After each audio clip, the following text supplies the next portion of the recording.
Hello and welcome to The Last Word.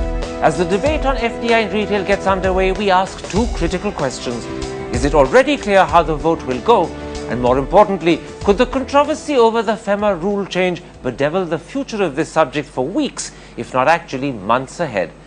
That's with Congress spokesman and MP Abhishek Singhvi, CPM Rajya Sabha leader and Politburo member Sitaram Yechuri, the former Secretary General of the Lok Sabha PDT Acharya, and the opinion page editor of the Financial Express, Sunil Jain. Sitaram Yechuri, let me begin with a simple point that I want to make to you.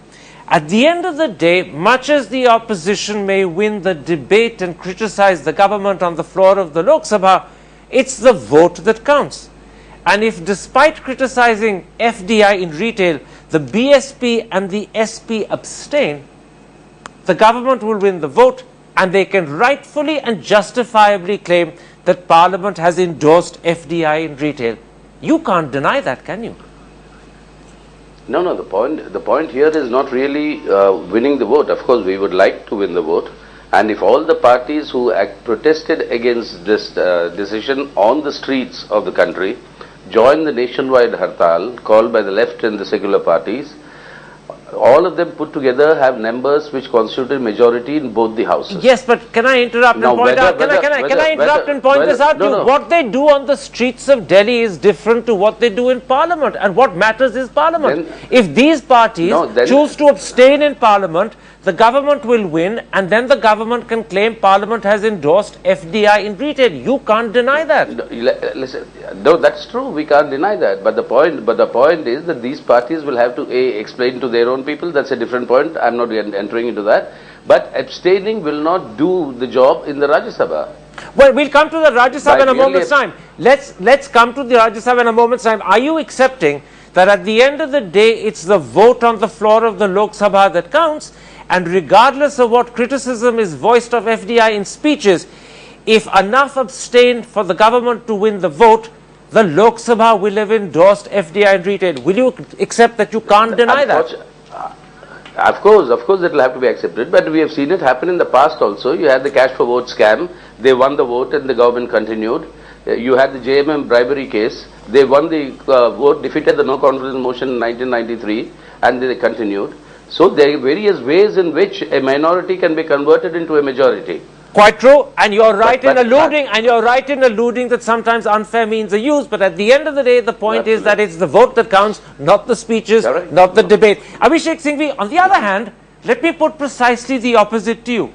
With the BSP, the SP and the TMC making it crystal clear today itself that they are firmly opposed to FDI in retail, there's no doubt that in terms of their stand, the majority of the Lok Sabha is against FDI in retail. You equally can't deny that, regardless of how they may vote, because that could be tactical and political. They've made it clear they don't like it.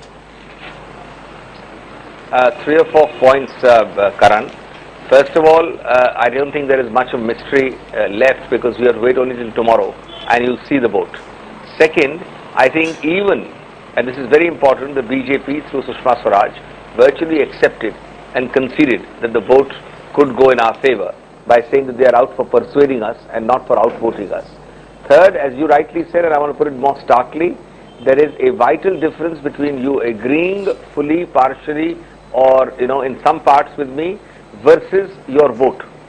The vote will not and does not follow your agreement or disagreement on the merits. Okay. Now, having said that, I have not an iota of doubt that we will succeed with flying colours in the Lok Sabha. Well, hang on a second. Let's wait for tomorrow and we'll find out tomorrow. Let's wait for tomorrow. Let's not start expressing confidence about the future because we don't know. Let me put this to you, Sunil Jain. When the vote happens, will it really be a vote on FDI in retail, or will it in fact be about wider political alignments, about muscle flexing, or even which of the two sides has been able to cut a better deal? It's actually just about cutting a better deal. It's not about FDI in retail. FDI in retail is just this sort of a, it's a storm in a teacup. I mean, it's basically a sort of a fig leaf. The real issue is about who are you with? are you with what is called quote-unquote communal parties, or are you quote-unquote with secular parties? FDI is simply the It's vehicle, irrelevant. that's all. Absolutely, it's irrelevant. So the real issue when it comes to the vote is not Yeah, FDI, even absolutely. though they're voting on FDI. The real issue is to take political sides, muscle flex, and Absolutely. establish whose side you're on. And cut deals, if you will. All right, gentlemen, let's then come to what really counts at the end of the day, which, Abhishek Singhvi, is not the vote on 184, but the vote on the FEMA rule changes. Now, on the one hand, the Speaker has agreed to combine the two votes, so they'll happen immediately one after another tomorrow. But on the other, she's also made it crystal clear that the 30-day period to move amendments remains intact. So Sitaram Yechuri and other opposition members can still, in the remaining 30-day period, bring further objections and force a second vote. So I put to you a very simple question. What has been achieved by combining the two votes? Karan, this is as much a legal matter as a political matter. And people tend to forget that voting or not voting, amending or not moving an amendment, allowing or disallowing the amendment to the rules which are mandatorily required under the Act to be laid before Parliament is not an optional, is not an option, is not an optional process. There is no choice.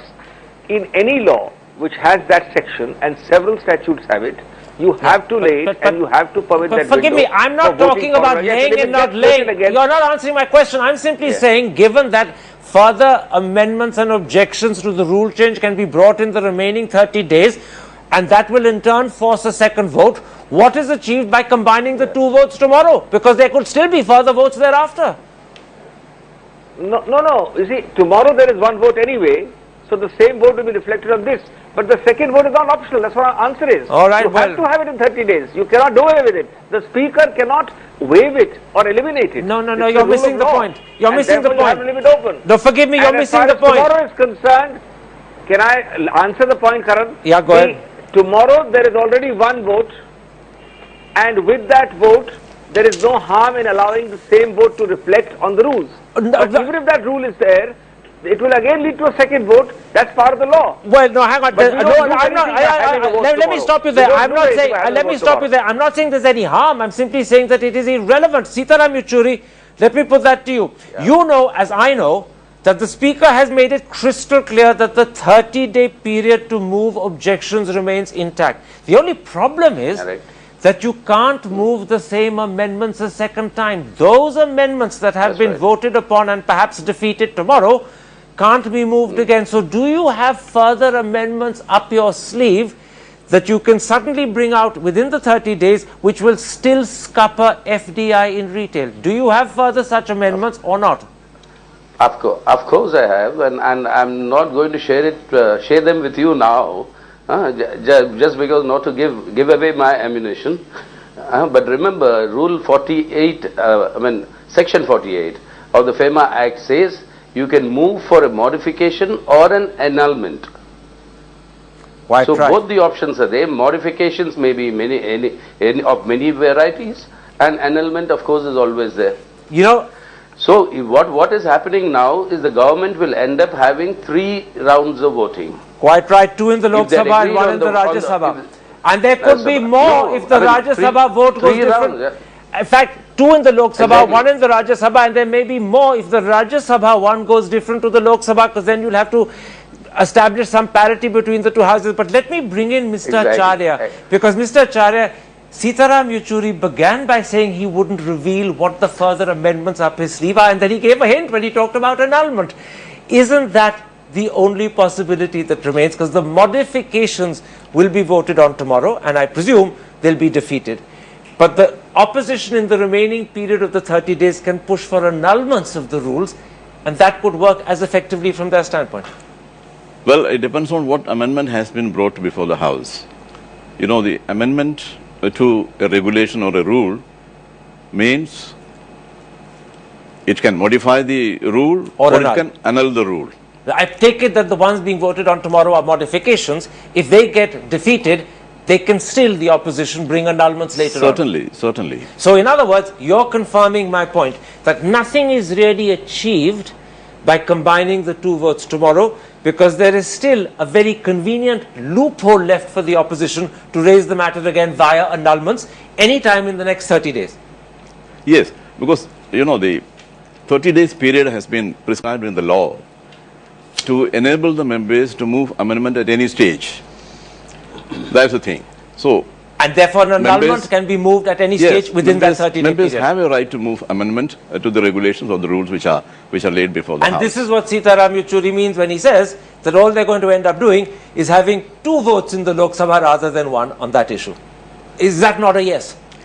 Yes, of course. Okay. Of course. Now the second issue, Abhishek Singhvi, is the question of whether the FEMA rule change needs to be passed by only one House of Parliament, as Kamal Nath said to me on Devil's Advocate, or whether it needs to be passed by both houses, as Sitaram Yechuri has been insisting in the press. On what basis does Kamal Nath say only one House is sufficient? Well, I think there is no direct precedent for this, and if push comes to shove, this will have to be decided. But certainly, the House where it is introduced is the Lok Sabha, and it has to pass there. If there is a difference, there are monetary elements, and that could be one of the arguments. And I am saying this is completely a virgin grey open area, so this can be debated. But you're not actually answering my question, because my question was to ask you not for background detail that is confusing in its perplexity. I asked you simply, on what basis does Kamal Nath say one House is sufficient to pass the rule change? And by your answer, I suspect, when you say there's no precedent, you're also suggesting there's no basis for Kamal Nath's confidence. I like the way you seek to assume whatever you want to prove and put words in my mouth, but certainly I have not said anything of the sort which you said. What I was trying to explain before you interrupted me, Karan, was that there are elements of money in the rules which can be used to suggest that ultimately the final vote has to be only in the Lok Sabha, which is the basis on which Kamal Nath said what he said. That is the point I was trying to explain. Okay, let me bring in Sitaram Yechuri. There is no precedent. Well, yes, because there is no precedent, you also, it stretches the logic to suggest that there is no definite rule or tradition. Let me bring in Sitaram Yechuri. Sitaram Yechuri, you said very clearly to the press that Kamal Nath's belief that one House is sufficient is wrong. You believe that in fact the rule requires both houses. Why do you say that? I stand by it because section 48 says that every rule, I am quoting from that section, every rule and regulation made under this act shall be laid as soon as may be after it is made before each House of Parliament while it's in session, etc., the rest all of us know. So it has been tabled, it has to be tabled in both the houses. We've lost Sitaram Yechuri at that critical point, but let me bring in Mr. Acharya. Mr. Acharya, you are a former Secretary General of the Lok Sabha. First, who's right? Kamal Nath in saying that only one House is needed to clear the FEMA rule changes, or Sitaram Yechuri in demanding that both Houses have to be involved? No, I will briefly explain the procedure. That will make it very clear. When these regulations or the rules are laid on the table of the House, the members get the right to move amendment. In fact, I must make it very clear that the rules or regulations are never put to the vote of the House. It is not to be approved by the Houses. It is actually the amendment to the rules which are given notice of by the members which are put to the vote of the House. I'm going to pause you there because it's a technical point and I want to clarify it for the audience before we proceed further. You're saying that the actual rules aren't voted on. What the House can do is to move amendments to the rules, and it's those amendments that are voted on. Absolutely. So in other words, both Houses have a right to amend the rules, but not vote on the rules. Yes. Okay. That is precisely what I'm saying. But the first point, do both Houses have an equal right, or as Kamal Nath says, is it only one House? Well, see, both the rules, the amendment has to be voted by both of the Houses. Both Houses. Only then it becomes effective. So just a moment. So then Kamal Nath is wrong, Yechuri is right. Well, I don't comment on that. Well, no, don't comment on that, but clarify it as the former Secretary General. You're not taking sides, you're just clarifying. That is what I'm saying. So let's make it crystal clear because this is important. You're saying to me that Yechuri is right, Kamal Nath is wrong. Well, I am saying that the rule or the amendment has to be approved by both the Houses. If it is passed by one House, it will be transmitted to the other House, and there, if that House doesn't approve it, then the amendment goes Okay, now you're making a second point which is equally important. The first point you said, and though you said it in code, I'm going to make it clear for the audience that actually what you're saying is both houses are involved. Yeah. And therefore when Kamal Nath says only one is involved, he's wrong. Yechuri, when he says both are involved, is right.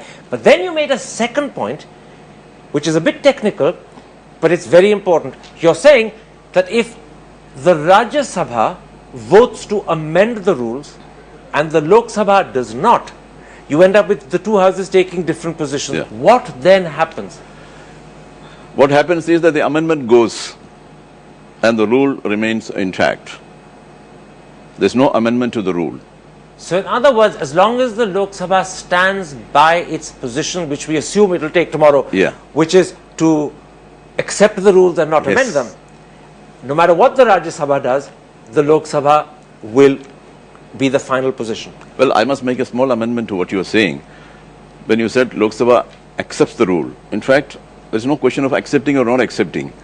This question is accepting the amendment, Yeah, accepting or not accepting the amendment. This is getting very complicated and very technical, and I need the help of someone like you who understands these things for the opinion page of your paper.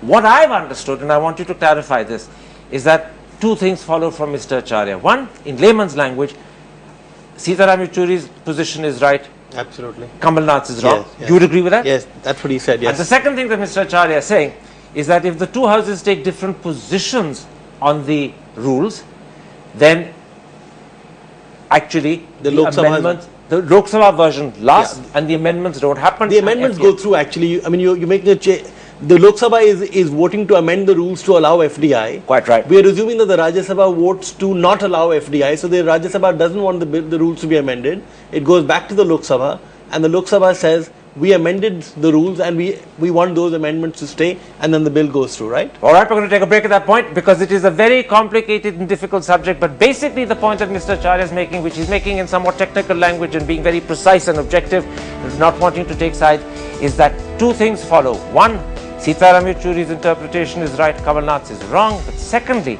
if the two houses take different views on the FEMA rules, the view taken by the Lok Sabha will prevail for the simple reason that you can't have different rules. That's because moment for a break. When we come back, we look briefly into the future. What does that then suggest about FDI in retail? Will it happen or will it not?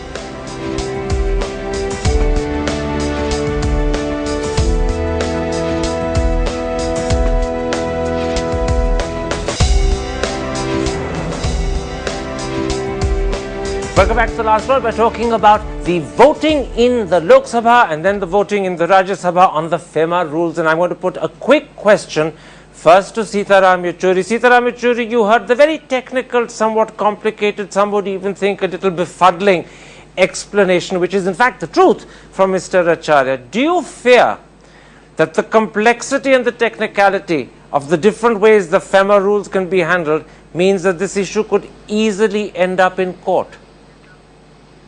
Easily end up in court. There are two things here we must realize. If the government had agreed for a vote on the first day, we wouldn't have had to have these two votes. Now, the way they are handling the situation, you'll have at least 3 votes. And the issue will go into the budget session. And there's a PIL that is pending before the Supreme Court, where the Supreme Court has told the petitioner that let us wait till the parliament session is over and then you can come back to us. And if there's any irregularity or maneuvering that is done here, the courts will surely will intervene to exercise the judicial supervision. A very quick question to you, Sitaram Yechuri. Would the left be prepared to go so far as to take this to court? Give me a quick, clear yes or no. It's already there in the court. The left need not take it to the court. All right. And the second issue is all this deal making about communalism, secularism is only the bogey. Parties which have worked in the NDA government and who have taken a BJP support. That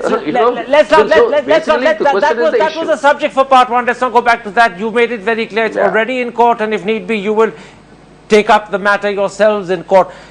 Abhishek Singhvi, do you take heart from a very technical point by Mr. Acharya, but it is in fact the nub of the matter, that at the end of the day, both houses are voting on amendments to the rules, and those are amendments, if accepted, that will scupper FDI. And if the two houses take different positions, then the amendments won't happen. And in fact, FDI will go through. I know it's a complicated argument, so I won't explain it any further. But do you take heart from that, that even if the two houses differ, FDI goes through? First of all, since I am confident of the vote of the Rajya Sabha, I have no doubt that they will not differ, and that just as it goes in our favor tomorrow in Lok Sabha, it will in the Rajya Sabha. But secondly, you have explained very clearly, the Lok Sabha vote shall prevail. That's the heart and soul of what Mr. Acharya has said. All right. And in that sense, perhaps that is what Kamal Nath meant, and that is why perhaps Kamal Nath is not wrong. Well, And thirdly, the PIL in the Supreme Court is in fact involved a rejection of a prayer for interim relief. I'm stopping you there. I'm stopping you there because we're out of time. Let's not confuse the issue by talking about the PIL in the Supreme Court. That is a slightly different matter. Let's not confuse it with this. I'll let you have the last word, that by your interpretation of what Mr. Acharya said, there is a way of arguing that Kamal Nath is right. Although I know that Sitaram Yechuri is vigorously shaking his head and saying no, but we're going to leave this discussion there. All I'll say for the audience's benefit is that it is a very complicated and some would say technically bewildering matter, and it will resolve itself. But as Sitaram Yechuri says, it could also end up in court. Sometimes decisions that are so difficult get only resolved when they go to court. Let's hope we don't have to face that trauma as well. My thanks to my two guests in studio, to Mr. Acharya for shedding light on a difficult, complicated matter which we may still not have fully understood. My thanks to my other two guests as well. Bye. Good night.